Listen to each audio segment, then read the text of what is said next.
You're watching Public Affairs. Berkowitz is my name and politics is our game, and we will be doing lots of politics and public policy this evening because we take you to the Republican primary gubernatorial debate sponsored by ABC 7 Chicago, League of Women Voters, and the Better Government Association on January 13th, year 2010. Actually, what we do is take you to the press availabilities that follow that debate with each of the 7 candidates for governor in the Republican Party.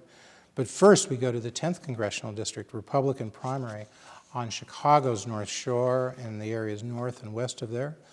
State Rep. Beth Coulson is running against Bob Dole, Dick Green, Ari Friedman, and Paul Heyman in that Republican primary. Representative Coulson, that's State Rep. Beth Coulson, on Public Affairs on September 14th, 2000, declined to endorse on our show, Public Affairs. She declined to endorse in the general election Mark Kirk, who was running for Congress, and George Bush, who was running for president. And then 2 years later, the same thing happened.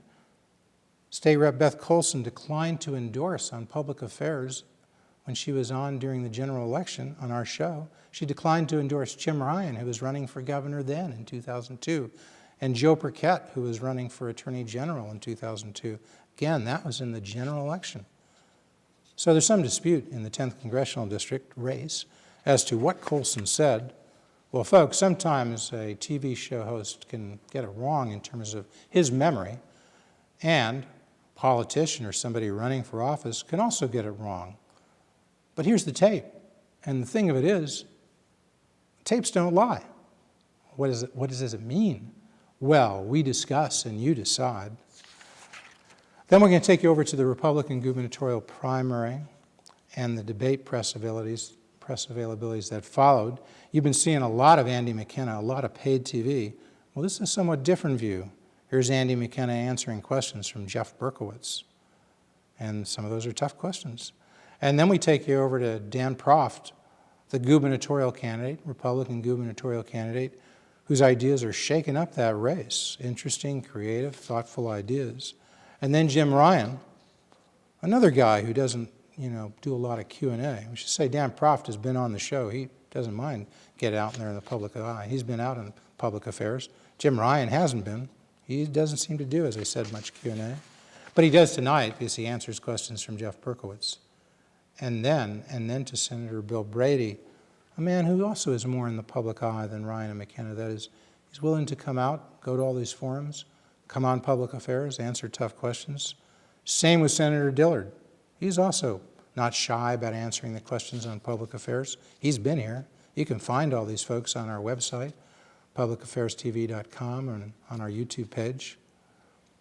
And then we go over to Chairman Schillestrom and Adam Andrzejewski, who also are more willing to do Q&A and attend forums than McKenna and Jim Ryan, at least more forums.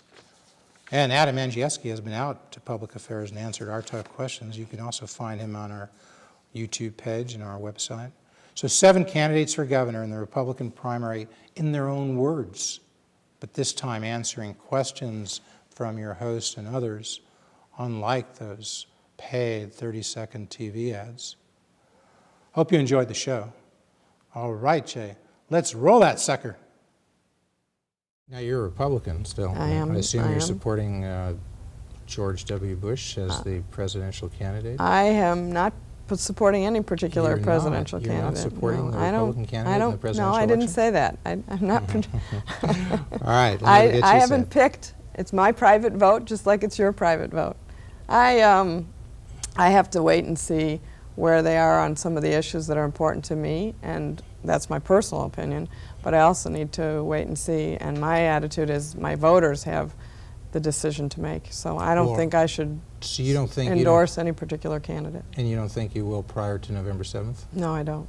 And in the 10th Congressional District race, where Mark Kirk is the Republican candidate and Lauren Beth Gash is the Democratic candidate, are you making an endorsement or your preference known publicly there? Once again, I don't know exactly where they stand on some very important issues that are important to me and important to my constituents. So I can't say that I won't, but I have not yet. But you might before November 7th? I suppose I might.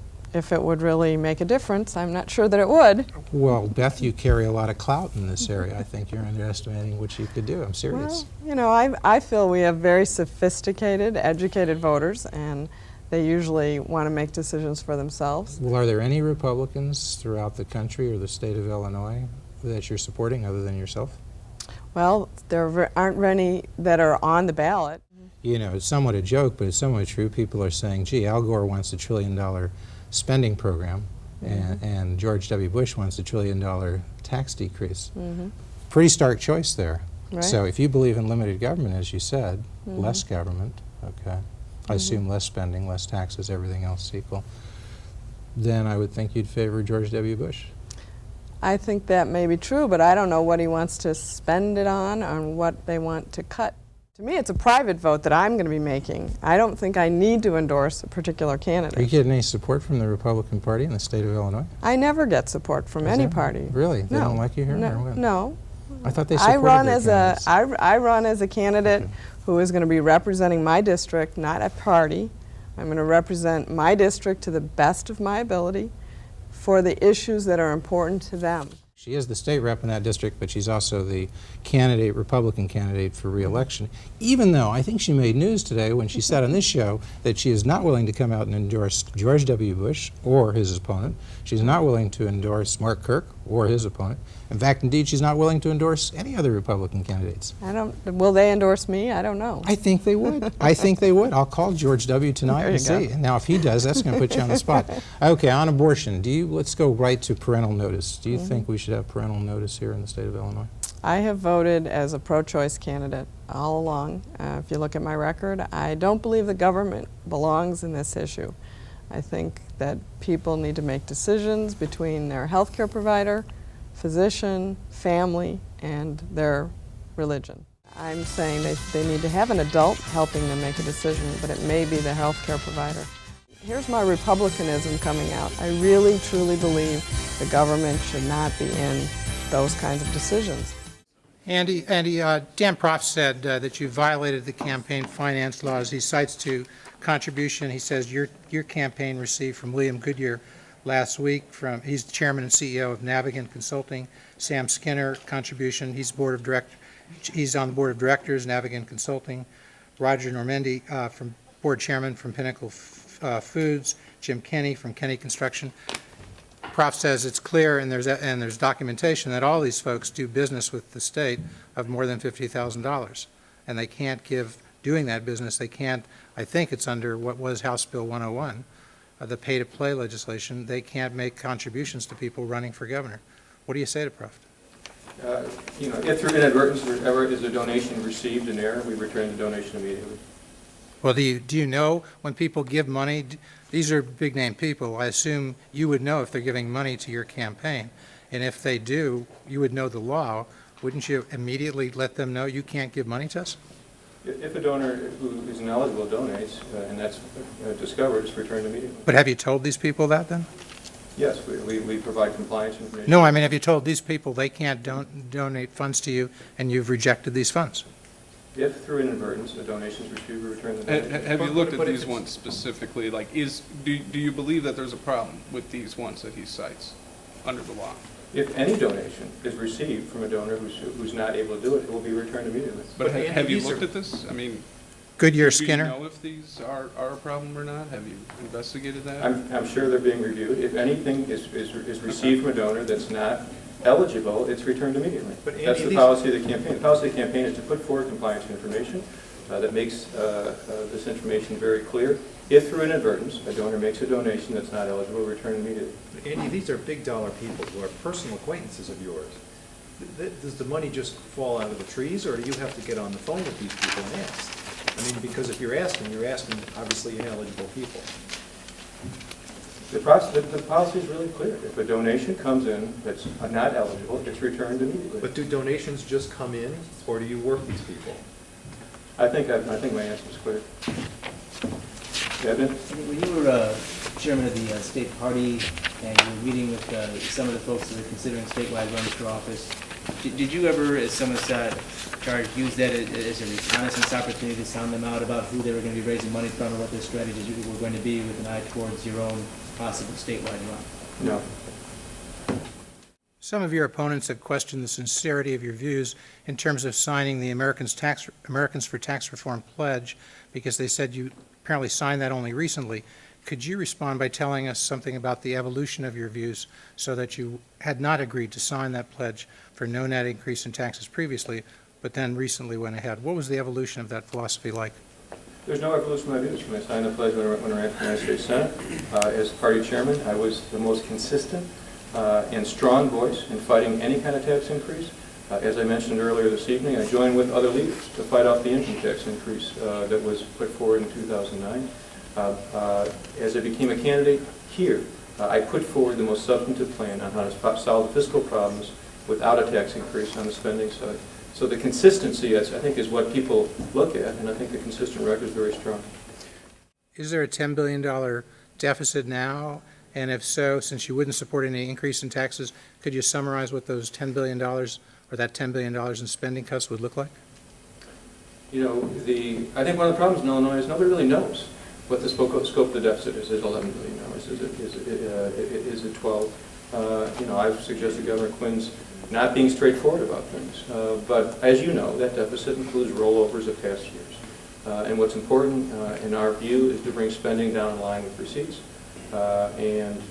We would set spending at receipts at about $27 billion. We ran the state fine in 2006 at that level, and population is pretty much the same as it was then. We feel that can clearly be done. What do you think about Dan Croft's "I was born for a child" line today? I thought it was inappropriate.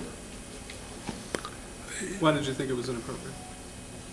I thought it was inappropriate. I thought it was an inappropriate response to the question. I thought not the type of thing you make a joke about. What about his response after that to say he was the only one of the 7 candidates that has a well-thought-out plan to give scholarships to low-income minorities or parents of low-income minorities so they can, like more wealthy people, exit failing schools and go to the school of their choice? Prof said he's the only one of the 7 candidates with that plan. Do you disagree with that?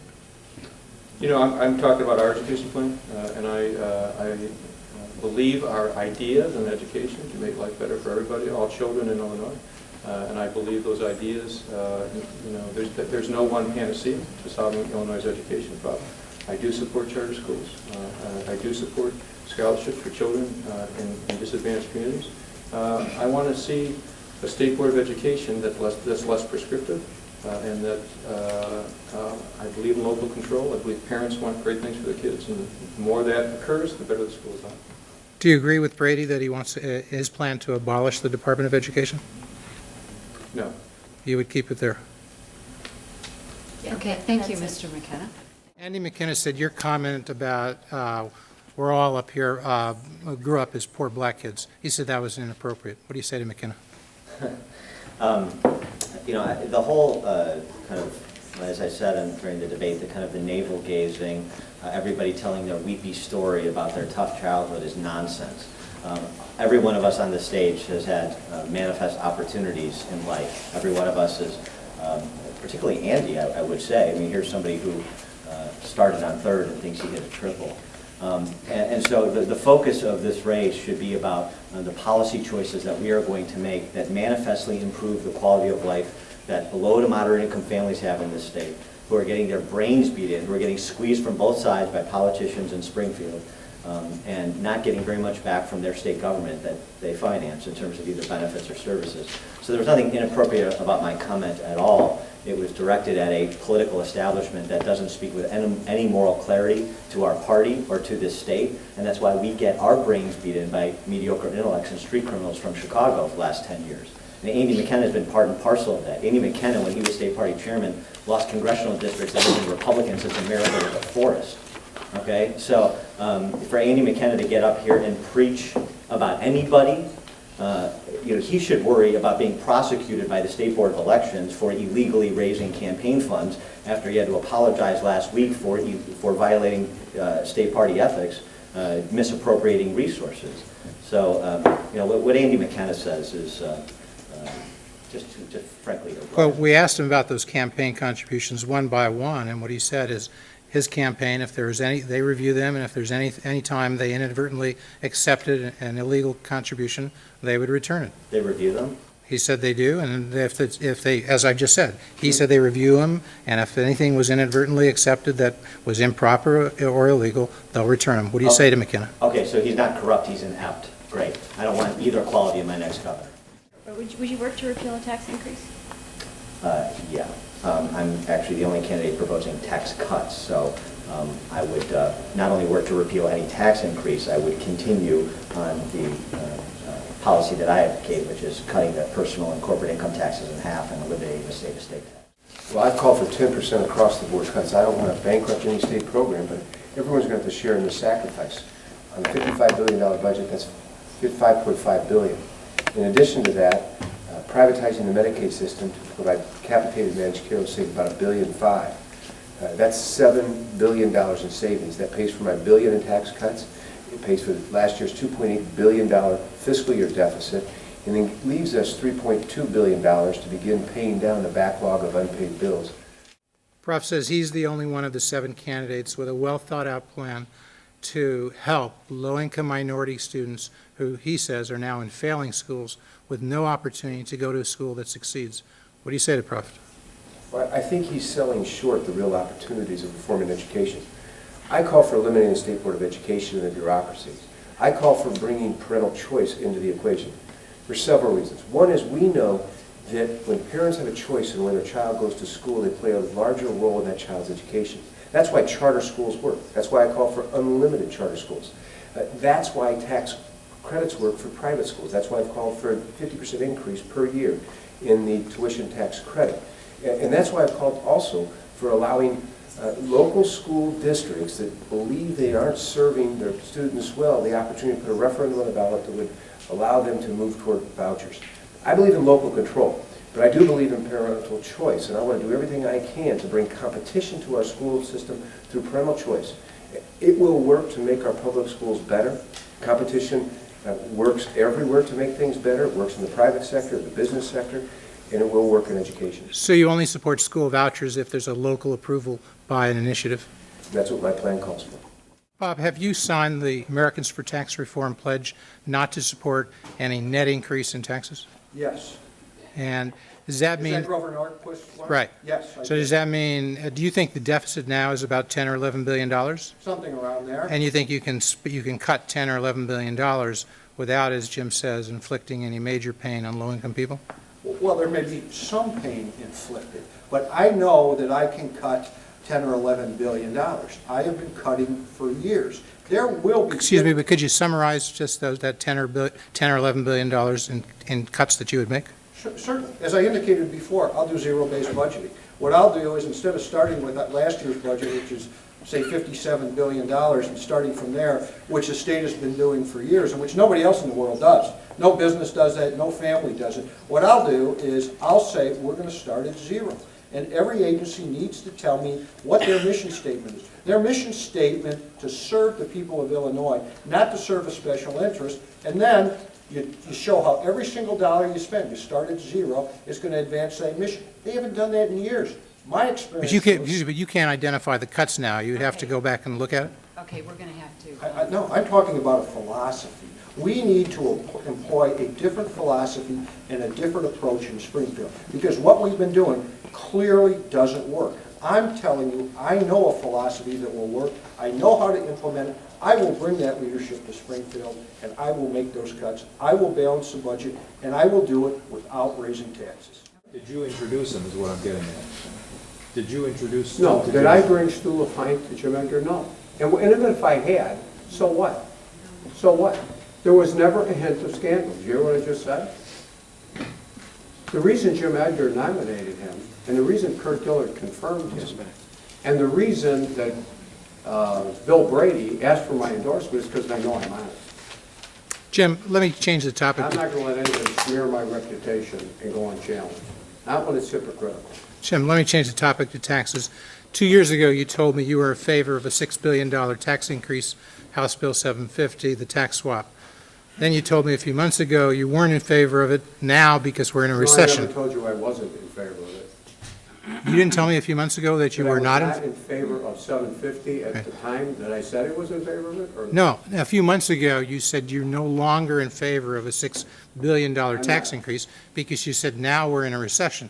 Times are different. Right. Well, as you know, some people are predicting we're coming out of recession. Some people are saying we're out of the recession now. Some people say when GDP starts growing 2 quarters, the recession is over. If that happens in 2010, if GDP growth starts for 2 quarters, would you say possibly we're out of a recession and then you would consider raising taxes? No. Well, so it doesn't matter that we're out of the recession? No, I mean, it makes it worse that we're in a recession. No, if we're out of the You want recession. me to answer your question? No, but if we're out of a recession in 2 quarters, 2 quarters from now, in the fall of The 2007. question is, if we come out of the recession and job climate improves, Right. am I for increasing taxes? The answer is no. Because? I've told you that once, I'll tell you again. Well, why? No. Because what's the difference then? In 2007, you were in favor of the tax increase. First of all, that was before the recession. Secondly, that was before I learned about the experience they had in Michigan, where they did the swap. This came after the support that Tax Accountability Board had for the 750. We learned that in Michigan, the swap didn't work. And in bad economic times particularly, the most stable revenue source are property taxes. And here, when I supported that, we were not in a recession. I was concerned about adequate funding for education because we have, as you know, a reliance on property taxes, and that results sometimes in unequal funding for schools. I was concerned about that, the inner city schools and downstate schools. Also, I was concerned at the time with property taxes, trying to find a way to provide property tax relief, particularly for people on fixed incomes. So that was a decision I made then. I've looked at all the reports, the Civic Committee, the Federation, the Taxpayers Action Board, Quinn's Board. All of them have convinced me that we cannot raise taxes. And I've also looked at where we were before the recession. And Illinois clearly has not been competitive. We have to lower the cost of doing business, not raise taxes.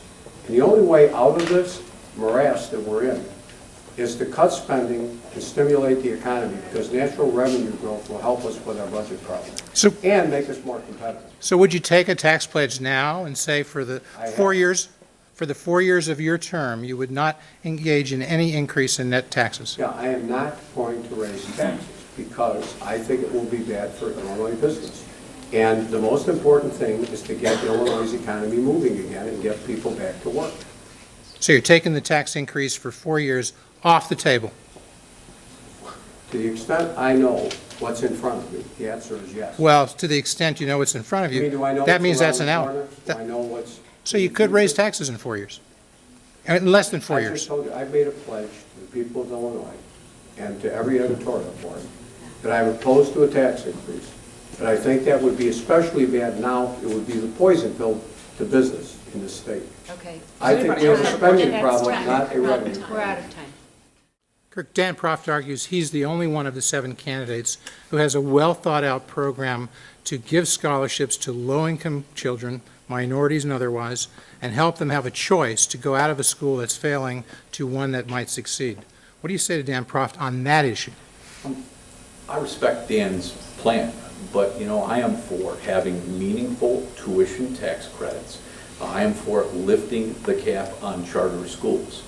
So, you know, I will have, and I believe we do it tomorrow, we unveil my education vision for the state of Illinois, and I offer plenty of realistic and constitutional school choice and school competition initiatives. Why do you think you'd be the best Republican to take on either Dan Hines or Pat Quinn? First of all, because I'm the best candidate that can get us through this without the need for an income tax increase.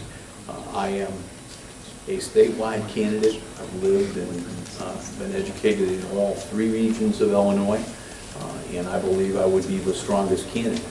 And it's just not me. WGN Radio had a panel that said that I was the one Republican that might be able to beat Pat Quinn in the fall. The magazine has said in its October issue that I'm a Republican, that it can actually win an election. When I was the chairman of the DuPage County Republican Party, when I left, there were 32,000 more people coming back and swinging over and taking a Republican primary ballot or fewer Democratic ballots. So I'm the right person in terms of my ability to do well in all parts of the state. There isn't any money left for our entrepreneurs to grow jobs, so we need to put government on a diet, and I will. Can you summarize the $10 billion of spending cuts you would make? Yes. Open books in the forensic audit will save $3 to $5 billion. We get that number from Kansas doing $1 billion. We're 5 times larger. They don't have our reputation for corruption and abuse. That's 5. The 3 is what the liberal professor Dick Simpson at the University of Chicago says is just out and out graft and corruption in this budget. By the way, the Illinois Municipal League president, executive director, the one that just retired, agrees that at least $3 billion is there to be cut through graft. Chairman Brady of our Republican Party in the City Club speech said that that's there, and a forensic audit is necessary policy. John Tillman of the Illinois Policy Institute on WTTW said the same thing. I am the only one running on these 2 executive orders because I don't have friends. I'm not connected to this political class. I can run against them. I'll zero out every single agency that is not performing on their mission, like the Department of Commerce and Economic Opportunity. The mission is to grow jobs. As you know, Jeff, over the course of the past 20 years, we ranked 48th in job growth. They've had their turn. That saves $1 billion. Every single grant that we can't measure, put a metric to, there's $4 billion worth of grants outside health and human services and education. We'll zero it out if we can't measure it. I have the political will to force the unions back to the bargaining table to open up those union contracts. They're getting 4%, 5%, and 6% negotiated contracts this year, while inflation is negative 1.5%. I'll use all political leverage to bring them back to the bargaining table, including the Supreme Court Beck decision, by providing the option to state employees to opt out of that public sector union. I will spearhead legislation to reform the pension system.